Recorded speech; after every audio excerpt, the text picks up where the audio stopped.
Bueno, nuevamente, muchas gracias por estar hoy aquí presente. Esto fue votado en el canal de Instagram hará unos 10 días.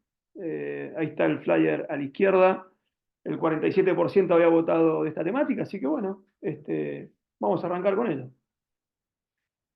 Esta diapositiva ya tiene casi 10 años, que la armamos en su momento con mi amigo Carlos Arcuri, que dijimos, bueno, siempre que vamos a hablar de la fuerza, de la resistencia o de la velocidad, no tenemos que perder el foco de que esto se hace en función de la mejora del rendimiento en el deporte en el que el atleta juega. O sea, si juega el hockey, yo voy a tener que mejorarle la fuerza, la resistencia, la aceleración, eh, los frenos, los cambios, con o sin el elemento, etcétera. Podemos dar infinidad de ejemplos. Pero eso que nosotros mejoremos tiene que observarse en un mejor desempeño durante el juego o el partido o los entrenamientos propiamente del deporte. Por ahí uno pierde el foco y quiere mejorar la fuerza más allá de lo que el deporte lo requiere. Entonces, siempre que entrenemos o que empecemos a organizar o a planificar o a ordenar la carga, no perder el foco o el rumbo de que todo aquello que nosotros alteremos de la aptitud física o de la condición física del deportista no sea en desmedro de que haya una disminución de la competencia, sino todo lo contrario, que lo mejore. Entonces, digo, bueno, esta diapositiva creo que ya la mayoría la ha visto por acá, por Instagram o por otros lugares, o alguna capacitación que haya hecho conmigo. Voy a sacar esto, a ver si no se desconecta nada. No tengo retorno. Bien, esta diapositiva es buenísima, principalmente porque a mí me deja entender algunas cuestiones, de que la fuerza, la resistencia y la velocidad se entrena todo el año. Entonces, ¿por qué se entrena todo el año? ¿Sí? Entonces, este es un estudio francés que se hizo ya hace 10 años, muy interesante, donde midieron la velocidad aeróbica máxima y lo que hicieron fue registrar el rendimiento de un partido. ¿Sí? Y van a ver que hay tres bien diferenciados. Aquí tenemos uno y aquí tenemos el otro. ¿Sí? Y que estos tres, eh, estas tres columnas están diferenciadas en, que, en torno a la aceleración. Las aceleraciones que se realizan entre 1 y 2 metros por segundo, entre 2 y 3 metros por segundo, y aquellas que se consideran como aceleraciones de alta intensidad por encima de los 3 metros sobre segundo al cuadrado. Pero a su vez están cuantificadas estas aceleraciones. ¿Y en qué momento sucedieron? Entonces, ¿yo qué puedo observar? Que independientemente de las aceleraciones, sean más de 3 metros por segundo al cuadrado, entre 2 y 3 o entre 1 y 2, la mayoría de estas aceleraciones se producen cuando los deportistas se encuentran a qué velocidad de carrera, caminando, parado o trotando. O sea que las aceleraciones se dan en distintos momentos independientemente de la velocidad de carrera. Bien, eso no quiere decir, siempre lo aclaro, de que no tenemos que entrenar velocidades por arriba y por debajo de la velocidad heroica, o velocidades que se acercan a los sprints maximales. Lo que tenemos que entender es que durante este tipo de deporte se registran un montón de distancias recorridas. En el fútbol es donde más vamos a encontrar distancias recorridas porque dura 90 minutos. Entonces, encontramos rangos que van desde los 9 hasta los 13 kilómetros por partido. En hockey nos encontramos entre 6 y 9 y en algunos puestos en particular superan los 10 kilómetros. En el rugby va a depender muchísimo del puesto, prácticamente son 15 puestos. Si bien por lo general uno los divide en forward y backs, o en el hockey los divide en volantes, defensas, delanteros. En el rugby tiene la característica de que para mí son 15 puestos, básicamente. Entonces, las distancias varían bastante entre una primera línea, entre un 8, entre el medio scrum y el fullback. Pero si ponemos un límite, nadie corre más de 13 kilómetros en un partido. Lo que hay que entender que durante estos 13 kilómetros acumulados, por lo general, sea femenino o sea masculino, recorren en distancias de alta intensidad un mínimo de 800 metros y un máximo de 2 kilómetros. Pero que a su vez este cúmulo de distancias acumuladas durante el partido se viven realizando acciones permanentemente de aceleración y desaceleración. Por este motivo, a nosotros no nos queda otra cuestión que para poder preparar a nuestros deportistas en este escenario, de acelerar, desacelerar, frenar, saltar, cambiar de dirección, correr, trasladar, taclear, lanzar, golpear, etcétera, un montón de cuestiones de acciones motrices dependiendo del deporte, tenemos que entrenar todo el año. Entonces, si bien tradicionalmente nosotros dividimos el tiempo, decimos, bueno, esto es postemporada, esto es pretemporada, esto es descanso o esto es el periodo competitivo, en realidad es algo mentiroso si uno lo quiere ver de la manera tradicional. En realidad entrenamos todo el año y lo que hacemos es a estos momentos asignarles tareas, objetivos y mejorar alguna cualidad predominantemente sobre la otra. Pero no queda duda que acá, para poder correr a máxima velocidad, tengo que ser fuerte. Y si quiero frenar, tengo que ser fuerte. Y si quiero tolerar entrenamientos de resistencia de alta intensidad, tengo que tener fuerza. Y si quiero tolerar también una gran cantidad de esfuerzos de alta intensidad, tengo que saber acelerar. O sea que el trabajo de la velocidad, el trabajo de la aceleración, el trabajo de la resistencia, todo, yo le diría todo, se entrena durante todo el año. Entonces tenemos que ordenarlo. ¿Y por qué lo tenemos que ordenar? Principalmente porque quizás yo soy más viejo, ya pasé los 40, entonces cuando yo me empecé en los deportes de conjunto era un poco mala palabra hacer fuerza, mientras que hoy el trabajo de la fuerza se entrena e incluso en las rehabilitaciones hay trabajo de desarrollo de la fuerza. Entonces esto ha hecho que el nivel deportivo aumente y que incluso tradicionalmente habían una o dos ligas o uno o dos torneos al año o uno solo, y hoy nos encontramos con varios deportes, a veces la liga local, la liga regional, la liga provincial, el torneo de clubes, el torneo de verano, el torneo de invierno, o sea, una infinidad de cosas que realmente el PF tiene que empezar a ordenar los contenidos en función de un fixture que a veces es muy apretado. Sin ir más lejos, la pretemporada no dura más 3 meses, como quizás hace 15 años atrás podíamos hacerla durar. Entonces, hay un aumento de competencia, hay mayor volumen de carga de competencia, el nivel deportivo es mayor, ¿sí? Muchos entrenan lo que no pueden hacer en el club, porque el club quizá entrena 2 veces por semana o 3, tienen un entrenador personal aparte, o en la fuerza, o para mejorar la resistencia, o para mejorar la velocidad. Entonces, la verdad que ha crecido el nivel mucho. A esto sumarle que hay un desarrollo temprano para la profesionalización de este deporte. En el fútbol principalmente se inicia antes de los 10 años de edad. Y ya los clubes reciben niños con estas edades. Entonces, el nivel ha subido, la cantidad de competencia es mayor, la calidad de los deportistas es mucho mejor y hay un volumen de carga muy alto. Entonces, esto hay que ordenarlo. No podemos entrenar todo el año, todo a la vez, e intentar mejorar todo a la vez. Porque incluso la fuerza y la resistencia a veces no se llevan muy bien de la mano, hablando fisiológicamente. Entonces, bueno, lo que primero tengo que saber es qué tiempo dispongo. En el club que yo me encuentro trabajando es amateur, es social, es recreativo, es semiprofesional, es profesional.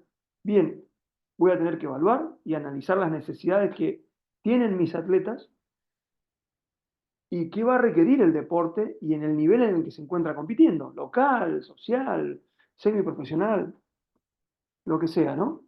Y a la vez no olvidarse del concepto de entrenabilidad, que mis atletas no todos van a responder de la misma manera a una misma carga. En estos deportes es común y es re normal que cuando hacemos el trabajo de resistencia, más allá que todos entrenan a su velocidad aeróbica, denominada BFA, o que todos le damos una rutina de sobrecarga y todos tienen la misma intensidad, la respuesta fisiológica a eso es diferente. Eso tiene que ver con la entrenabilidad del atleta. Entonces, estos 3 puntos hay que tenerlos muy en cuenta. ¿Cuánto tiempo disponen mis deportistas? Y si ese tiempo condice con las necesidades que necesita el deporte. Y después el impacto fisiológico, los famosos respondedores, más respondedores, menos respondedores y los no respondedores. Entonces, entrenabilidad tiene que ver con eso. O sea que durante todo el año es cierto que se entrena todo esto. Lo que pasa es que le vamos a dar prioridades uno sobre el otro. Para esto tenemos una infinidad de ejercicios. Tenemos ejercicios, los famosos HIIT. A mí la palabra HIIT no me gusta mucho, pero bueno, es la que está de moda. Y es como que todo esto entra en la misma bolsa, cuando en realidad no lo es. Este, a mí me gusta diferenciar el intervalado cuando dura más de 20 segundos. Para mí eso ya es intervalado, por la forma de producir energía. El intermitente lineal, que por lo general es el famoso metabólico, y el intermitente de ida y vuelta, donde acá hay que conocer a mis deportistas, porque si no se puede tornar o muy metabólico o muy neuromuscular, entre otras cuestiones. Y los juegos reducidos, propiamente dicho, para estresar el sistema metabólico. ¿Sí? Los partidos son muy importantes en la pretemporada, entre otras cuestiones. Ahora, en la postemporada, vamos a utilizar muchísimo los ejercicios con bastante carga. Es el momento de entrenar la fuerza y aumentar la cantidad de sesiones por semana. ¿Sí? Incluso podemos hablar de 4 a 5 sesiones si estamos hablando en deportes como es el rugby. ¿Sí? Eh, donde es el momento donde podemos entrenar e incluso estresar celularmente porque necesitamos mejorar la fuerza o necesitamos hipertrofiar alguna zona en particular, como puede ser los hombros, el cuello, este, entre otras cuestiones. Y la velocidad, que sin lugar a dudas, para mí de todas las cualidades, es la más difícil de desarrollar. Porque yo les puedo decir que la postemporada le podemos dar la prioridad a la fuerza y la pretemporada también. O sea, esto sería bien de postemporada y esto sería bien de pretemporada. ¿Y la velocidad dónde la metemos? Y la velocidad juega un rol clave. El problema es que demanda mucho tiempo mejorarla. Estamos hablando de 8 a 12 semanas. Y también va a depender de qué tanto hemos mejorado la fuerza. Y la fuerza tiene que estar orientada a mejorar la potencia muscular, si no, no va a tener un buen impacto para el desarrollo de la velocidad. Entonces, acá la velocidad la vamos a poder mejorar durante la pretemporada y van a ver que como el Fictura a veces no da el tiempo, vamos a tener que seguir desarrollándola quizás en las primeras semanas durante el periodo competitivo. O sea que esto es a modo de ejemplo. Yo acá les diría que en algunos clubes tienen un mes de pretemporada. Entonces, si tenemos un mes, tendremos que darle prioridad a algo en particular. Si tenemos 3 meses, que por lo general les puedo decir que en los últimos años, en el único lugar que tuve tanto tiempo fue en el rugby. Y en realidad tenían bastante tiempo en la postemporada. ¿Sí? Llegamos a tener un mes y medio de postemporada, más 2 meses a 3 de pretemporada y podíamos hacer un montón de cosas. Pero en este momento que estoy trabajando en el hockey, este año 2023 tuvimos un mes de pretemporada, nada más, y un mes de postemporada. Entonces tenemos que organizar muy bien la carga. Y la velocidad tuvimos que seguir desarrollándola durante el periodo competitivo. ¿En qué momento? Y en esa semana donde cuando vemos el fixture y vemos los partidos que tenemos contra los equipos que nos tocan, empezamos a decir, bueno, con este equipo es muy difícil ganar. Esa semana bajamos carga. Con estos equipos que ya los conocemos, tenemos muchas chances de ganar. Bueno, esa semana apretamos con el trabajo de la velocidad. Con esto ya les estoy diciendo que no existe un software, como por ahí yo veo a veces en algunos canales, nos dicen, te vendemos este Excel para que organices todo el año. Es imposible.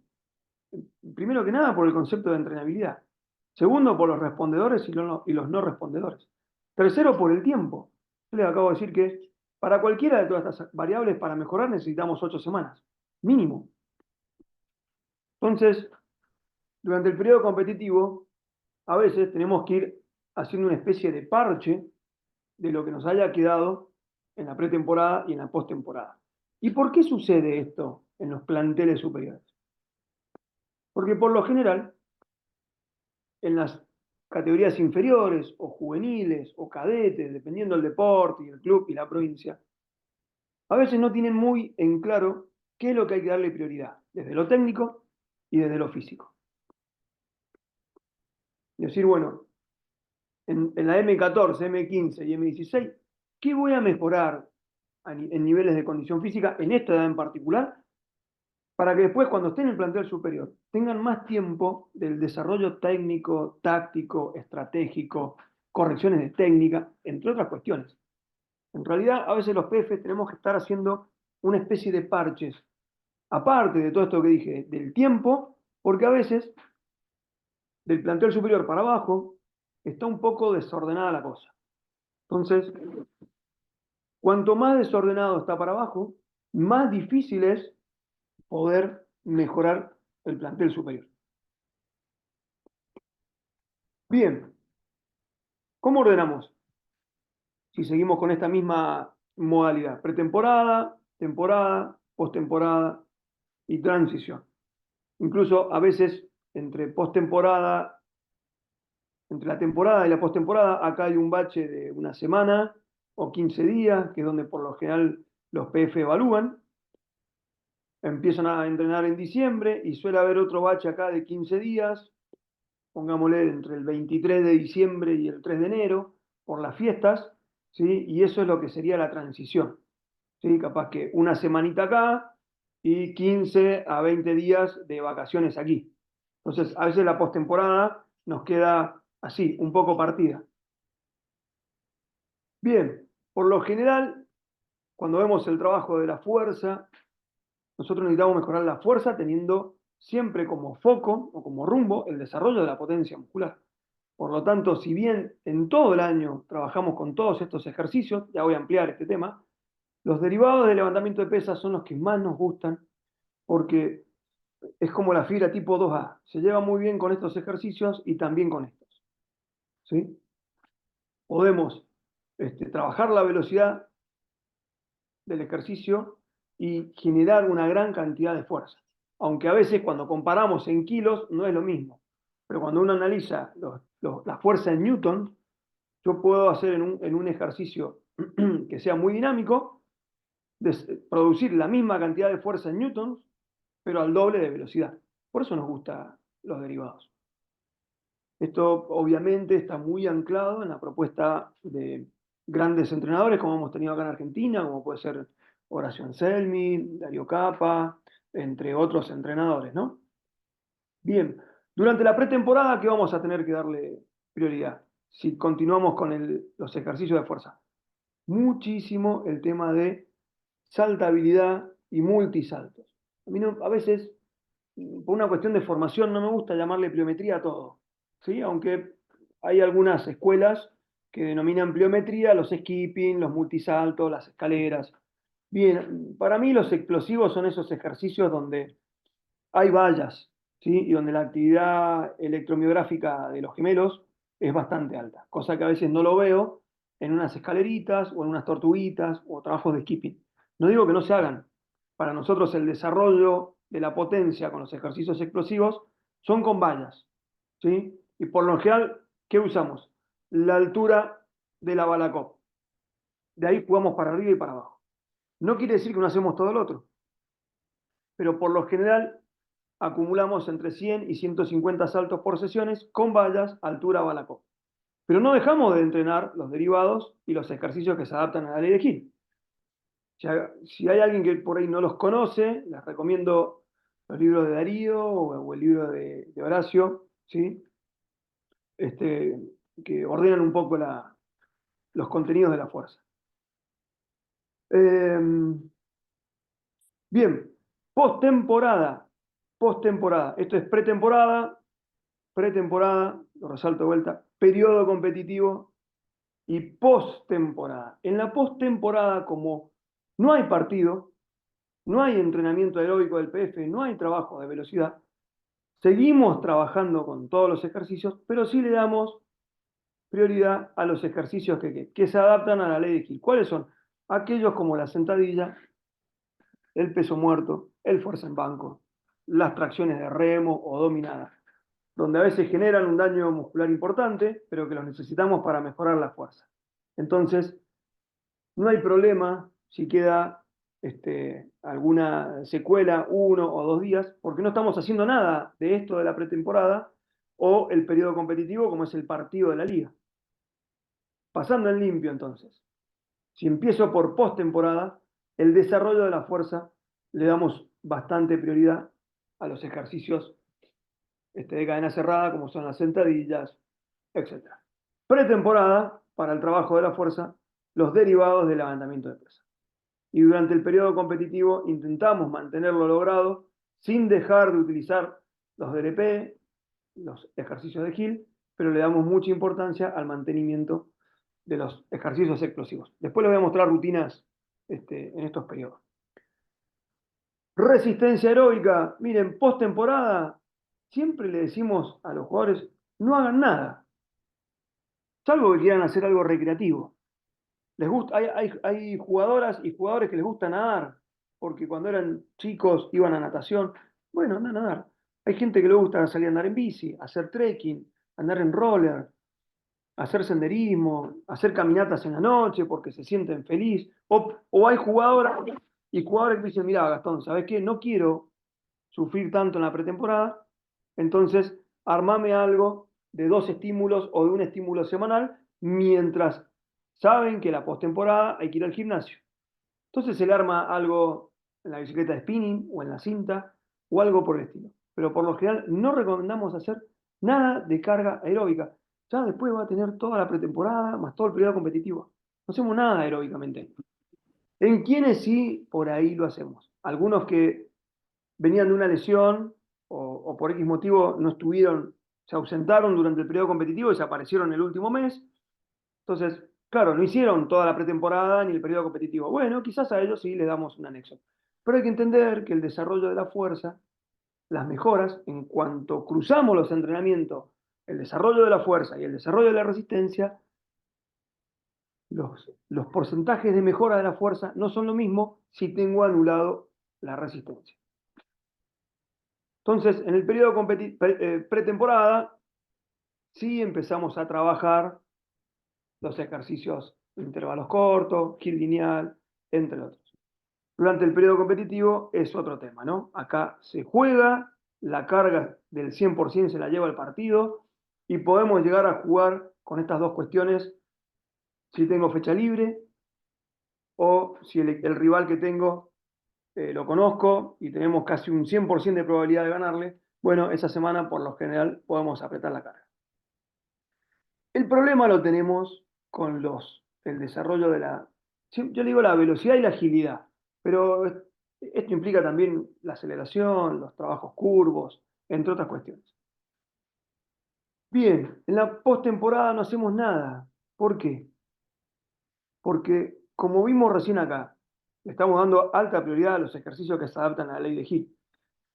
La fase excéntrica realmente genera bastante carga, entonces no es aconsejable si estamos fatigando músculos de la cadena extensora de la cadera hacer trabajos de sprint.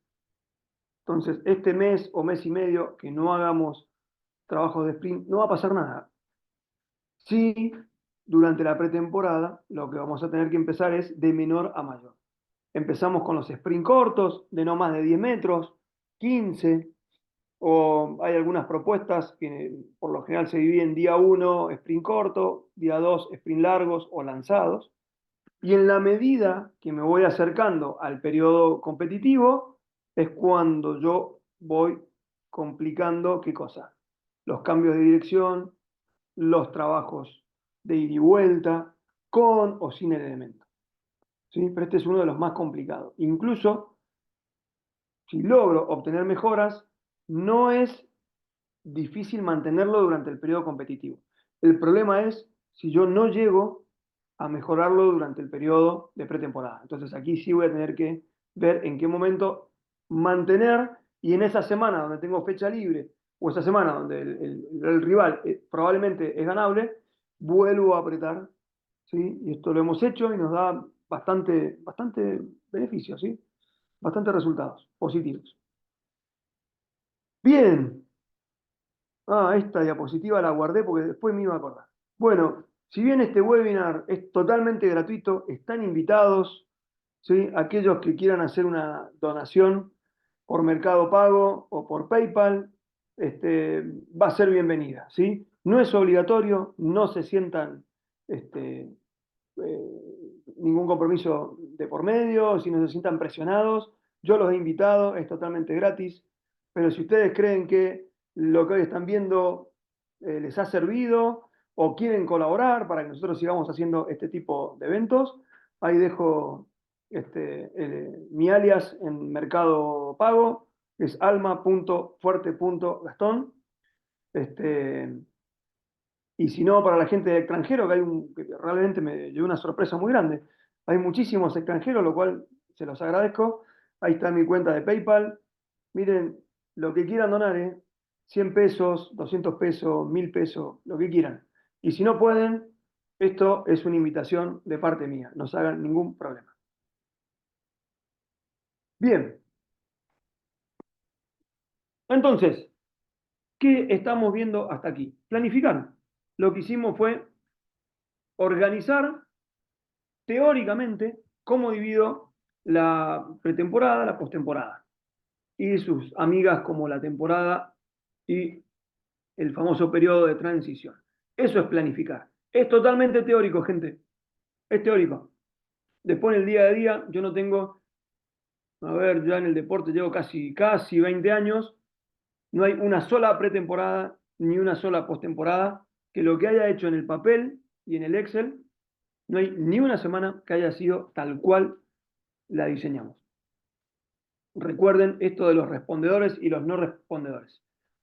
Y aparte en el medio, por lo menos acá en Mendoza, cuando no cae lluvia, hay granizo o se regó la cancha, entonces siempre hemos tenido que estar adaptando. La forma de ordenar los contenidos tiene que ver teniendo en cuenta las leyes biológicas. ¿Por qué pusimos la fuerza en la postemporada? ¿Por qué pusimos después la resistencia? Y por último la velocidad. Esto tiene que ver con las leyes biológicas y con el principio de entrenamiento del señor Len Leyer. Y por último viene la periodización. ¿Cómo organizo las cargas para yo lograr estas mejoras? Esto no es nada nuevo. Y el señor que tiene nombre y apellido, que es Lev Mandelyev, él habla de que la planificación deportiva tiene que ver con dos columnas fundamentales. El tiempo, para yo poder organizar, y la estructura que tiene que ver con los contenidos. Eso es lo que vimos hasta ahora. Ahora, esto responde a una lógica orgánica, o sea, fisiológica o biológica o celular, pongan el nombre que quieran, de la organización. O sea, yo puedo tener muy en claro esto, el tiempo y la estructura, pero tengo que tener en cuenta que si tengo 30 deportistas, los 30 no van a responder de la misma manera y que a su vez la lógica orgánica tiene que ver con otras cuestiones más. ¿A qué hace referencia Manager? Esto responde a un proceso biológico. Recuerden esta frase que no recuerdo de quién es, pero la célula no entiende de almanaques. No entiende de semanas, no entiende de días. Sabe que si yo la estreso, se tiene que adaptar. Y la vuelvo a estresar y se adapta. Este es el famoso aprieto, aflojo, o en... ¿Sí? Eso tenemos que tenerlo muy en claro. Esto debe ser progresivo. Y por último, esto a mí me va a optimizar la capacidad de condicionar. Entonces, cuando vemos nosotros las adaptaciones, por lo general las primeras, ¿cómo son? Del sistema nervioso. Luego le continúan las del cardiovascular. ¿Sí? Y por último son las endocrinas. Acá sí podemos discutir algunas cosas dependiendo qué, pero estas dos son claves. En la postemporada. Y en la pretemporada siempre intentamos de alguna manera mejorar la fuerza, la velocidad y la resistencia. Implican estos dos componentes y son los dos primeros más fáciles de adaptarse y mejorar. Por lo tanto, este famoso proceso biológico que responde a la lógica orgánica de la preparación física tiene que ver con esto de apretar y aflojar. ¿Sí? Entonces, ¿a qué hace referencia Matveyev? Y me voy a adelantar un poquitito. A que yo le dije, se entrena todo el año, sí, pero en algún momento nos vamos a estabilizar, que sería esta parte, y se va a estancar. Bueno, hay que intentar que en este momento acá nos coincida la competencia. De todo, sería lo ideal. Pero como tenemos poco tiempo, va a depender de eso. ¿Sí? Ahora, necesitamos después en algún momento descansar y parar totalmente, no hacer nada. Es ese famoso periodo de transición de 15 días o de un mes, ¿sí? De las fiestas, de fin de año y otras cuestiones. Pero sí entender que si en el 2023 yo estaba acá, intentar que el 2024, luego de este descanso, yo esté con un nivel de rendimiento superior al que empecé el año anterior. Entonces, entender que aunque no nos guste, biológicamente o celularmente esto sucede. Si bien entreno todo el año, tengo que tener estos pequeños descansos y tengo que darle prioridad a los entrenamientos. ¿Sí? Lo voy a pasar. Vamos a un ejemplo. Esto es el Super Rugby. Jugadores profesionales tienen más tiempo, trabajan de esto, se dedican y viven de esto. Y fíjense que la pretemporada de ellos dura entre 8 a 10 semanas. ¿Partido hay? No hay nada de partido. Nada. ¿Sí? Fíjense que hay un receso. Esperen, que les voy a buscar esto. Periodo de recuperación. Acá está. Periodo de recuperación. ¿Cuánto dura? De 1 a 3 semanas. ¿Se entrena? Nada. Cero, cero, cero, cero, cero. O sea que hasta en el nivel profesional esto sucede. Por ahí en el amateur dura más o dura menos, ¿sí? Depende. Pero en nivel profesional, en este caso estamos hablando del Super Rugby, descansan. Ahora la pretemporada dura 2 meses y medio, se entrenan un montón. Fíjense que hay un periodo de Navidad y hay un periodo precompetitivo que duran 5 semanas más, o sea que tenemos en total 15 semanas, o sea, 3 meses de trabajo. Y en esa semana precompetitiva ya aparecen los partidos amistosos. Una vez, perdón, y si me vuelvo a pretemporada, fíjense que el entrenamiento de sobrecarga, que es esto que está aquí, van doble turno 4 veces por semana. Sesiones aeróbicas de 3 a 4 veces por semana. Destrezas 4 veces por semana. Es un montón. Les estoy poniendo un ejemplo allá arriba, en la punta de la pirámide. Todo esto cae en cuanto empieza el periodo competitivo. Competitivo, que dura 14 semanas. Fíjense que esto baja de 1 a 2 sesiones, de 1 a 2 sesiones, de 1 a 2. Y obviamente, como las sesiones de velocidad, que son con el compañero en juego de versus 2 versus 2, 3 versus 3, 4 versus 4, trabajo con el elemento, trabajos de rombo, un montón de ejercicios que se desarrollan y se trabajan 2 a 3 veces por semana. ¿Por qué? Porque ya está implícito en la sesión compartida con el técnico. Pero el trabajo de fuerza va de 1 a 2 veces por semana y el trabajo aeróbico también. ¿Por qué? Estamos manteniendo nada más, solamente mantenimiento. Ahora, ¿dónde está focalizado el trabajo de previo al precompetitivo? Trabajo de fuerza. ¿Sí? Bien, bien. Esta es una semana de competencia. ¿Sí? Miren, les voy a marcar trabajo del técnico y trabajo técnico-táctico más partido. Entonces yo tengo que ordenar todo lo que hice en la postemporada y en la pretemporada, ajustando las cargas para que esto se sostenga durante el tiempo. Bien, o sea que El periodo de pretemporada es un periodo de duración relativamente corta, esto del español calvo. ¿Y qué voy a buscar en la pretemporada? Lograr recuperar aquello que yo tenía al momento de que culminó la competencia. Lo que pasa es que este concepto es medio mentiroso. ¿Por qué? Porque el entrenamiento, si yo tuviese que hablar ahora de entrenamiento, el entrenamiento empieza cuando termina el torneo. Arranca el periodo de fuerza. O sea, eso es entrenamiento. Por ahí el periodo de pretemporada en sí podríamos atribuírselo a que vuelve a ver qué cosa. Trabajo con el técnico. Pero nuestro trabajo de pretemporada en realidad inicia en la postemporada. Porque tengo que mejorarle la fuerza y la potencia.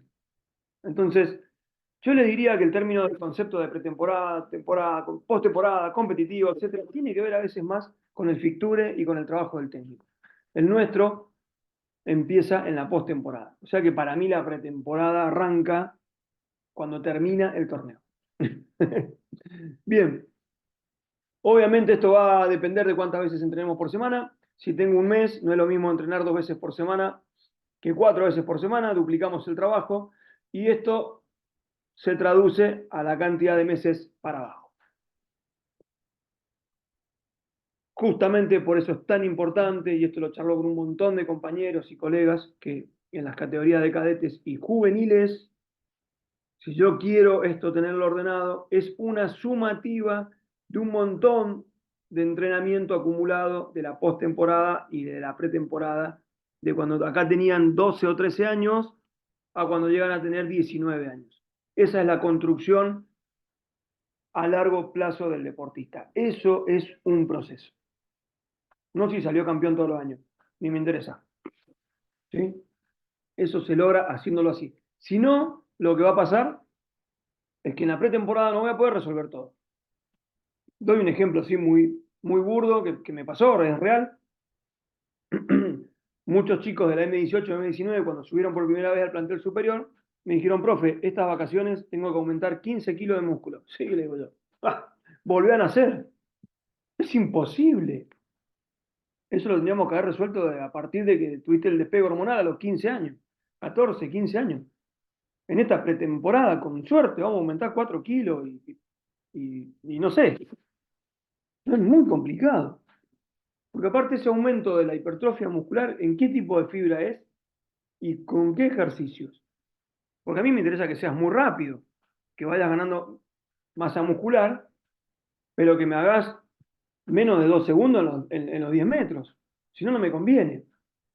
Entonces, este ejemplo que es real y sucedió, yo no puedo mejorarle 4 o 5 años de pretemporada que no hizo en las categorías juveniles. Ya es re normal en el deporte amateur que terminó el torneo y le dicen, nos vemos el 3 de febrero y tienen todo diciembre y todo enero para empeorar físicamente. Salvo aquellos que por ahí entienden de que tienen que seguir entrenando y por lo menos van al gimnasio. Bien, o sea que yo para poder ordenar la postemporada tengo que evaluar. Obviamente a mí me encantaría que todos tuviéramos una placa de fuerza, pero si no tengo la placa de fuerza, un test muy simple y muy sensible es el salto en longitud sin impulso. Pero es hipersensible. Es más, les adelanto algo.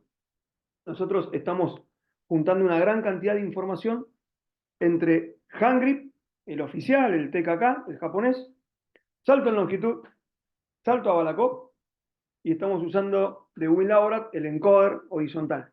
Y lo estamos cruzando con aceleración en 10 metros. Correlaciona con todos los test que le acabo de decir, el salto en longitud. Y a su vez tiene. Uy, se me va a apagar la compu. Denme un segundo. ¿Tiene el cargador?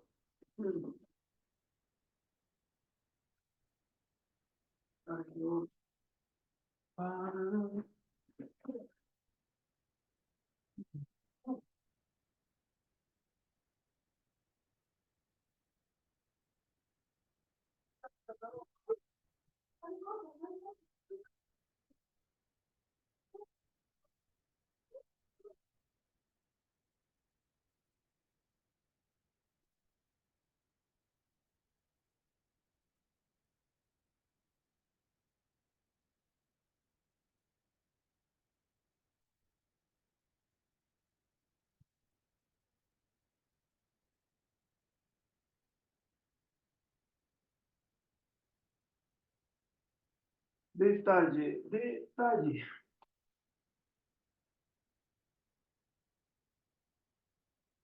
Pam, pam, pam. Bien, perdón. Menos mal que me salió el cartel, si no, se me cortaba. Ok, ¿qué le venía diciendo? Que el salto de longitud correlaciona, pero que correlaciona, estamos hablando arriba de 0,80, con el Abalacop, con la aceleración y el tiempo en los 10 metros, eh, y con el hand grip, que me llamó muchísimo la atención. Eh, ¿Y por qué le digo que es sensible? Miren, eh, aparte de que correlaciona, ¿qué quiere decir que correlaciona? Que aquellos que tienen el salto en longitud más largo tienden a hacer, ¿qué cosa? Los que son más rápidos en 10 metros. No así en 30, en 10 metros. Pero ¿por qué nos empezó a gustar hace un par de años esto? Porque cuando yo hago un trabajo de fuerza, vamos a suponer una balacop, un salto a balacop o un counter move jump, una persona que salta 35 centímetros, ¿cuánto mejora? 5 centímetros, se va a 40, o sea, mejoró 5 centímetros. Bien, en el salto en longitud puede mejorar 70 centímetros. Entonces, es mucho más sensible a la hora de valorar las mejoras. E incluso en edades de juveniles e infantiles, a veces en el Abalacop no hay diferencia entre hombres y mujeres, cosa que cuando vamos a ver el salto en longitud, estadísticamente es significativa y es abismal la diferencia. O sea, a veces un test nos dice una cosa y el otro nos dice otra. Entonces, hace años que nosotros decimos, bueno, ¿por qué tomás a Balacop, Gastón, en la placa de salto o en la de fuerza? Porque esa es la altura de la valla a la hora de entrenar la fuerza vertical. Nos gusta un montón. ¿Sí? Ahora, el salto en longitud es un test donde necesito solamente una cinta métrica y lo que hago es ver la fuerza a partir de este test. Esa es la manera más simple. Después, si quieren, podemos armar una batería con RMs, con ejercicios que se adaptan a los derivados del andamiento de pesa, otras cuestiones. ¿Sí? Pero ese es el test. Y la evaluación tiene que ver con juzgar los datos. Bueno, de este salto, nosotros hemos aportado en la bibliografía, en categorías infantiles tenemos 15, 20 mil datos publicados. O sea, miren si no hay datos de varones y mujeres. Mientras que en juveniles hemos aportado alrededor de los 6.000 datos. Esos están publicados. Yo después les voy a dejar los links para que los puedan descargar. Varones y mujeres, y pueden comparar sus deportistas cómo están. Porque eso es tabular. Bien, a nosotros nos gusta, antes de que empiece la postemporada, llevarnos algunas evaluaciones. Esta sería una batería mínima, ¿sí? Porque tenemos todos estos dispositivos, pero si tengo que hacer una batería más económica, sería esta, ¿no? Por lo menos llevarme la estatura y la masa corporal, un test de resistencia, un test de velocidad, aunque sea filmado, y para la fuerza, Flexionar la rodilla, Sole. Atrás tenés que flexionar. ¿A qué? Por favor, si pueden silenciar, gracias. Bien. Obviamente, por eso le dije, es una batería bien restringida, bien simple y bastante económica. Si queremos hacer algo más complicado, nos podemos ir a una batería más complicada. Con esta información, yo puedo ya saber qué voy a hacer en la postemporada y también me estoy anticipando a la pretemporada. ¿Está? Me olvidé de poner acá una frase, pero con Carlito siempre ponemos, ¿qué evalúo a modo de pregunta? Lo que entreno. No pongamos más test si no vamos a evaluar, si no vamos a entrenar después eso. Porque a veces arman una batería de test de 50 saltos, 30 ejercicios de fuerza y 3 ejercicios de resistencia. Ponen uno de ida y vuelta, uno intermitente y uno continuo. ¿Por qué tanto? Si a veces menos es más. Bien. Y acá es donde viene el problema.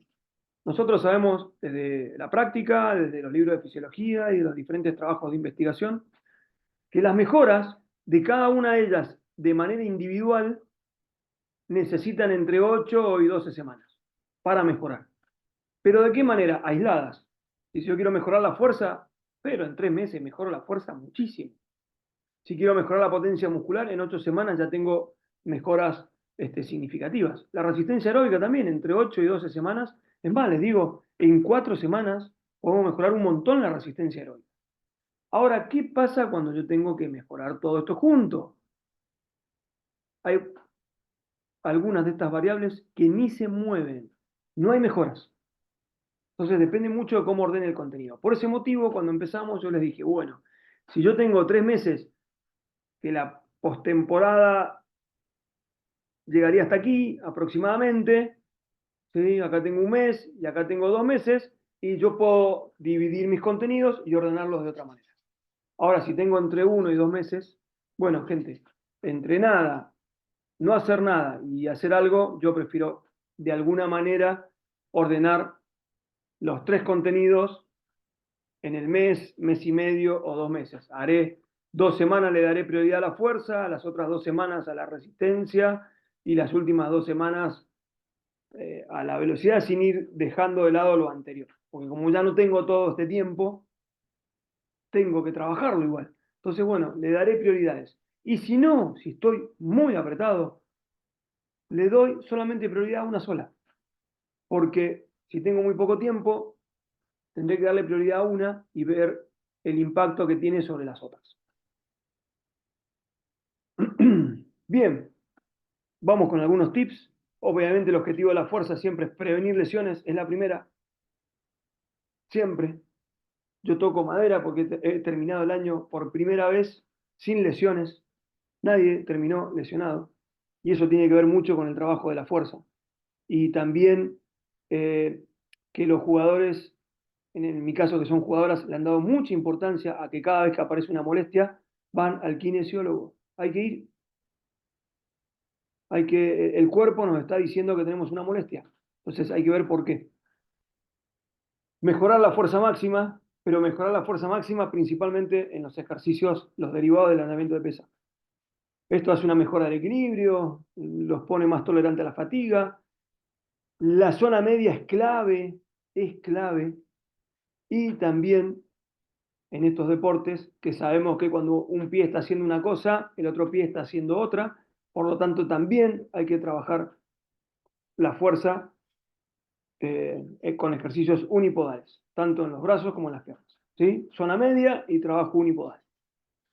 Bien, por lo general nosotros damos estas consideraciones, son a modo de recetas, pero hay que tener en cuenta con quién estoy trabajando, recuerden eso, pero por lo general en la postemporada nosotros consideramos que de 4 a 5 veces por semana pueden ir a hacer fuerza sin problemas, ¿sí?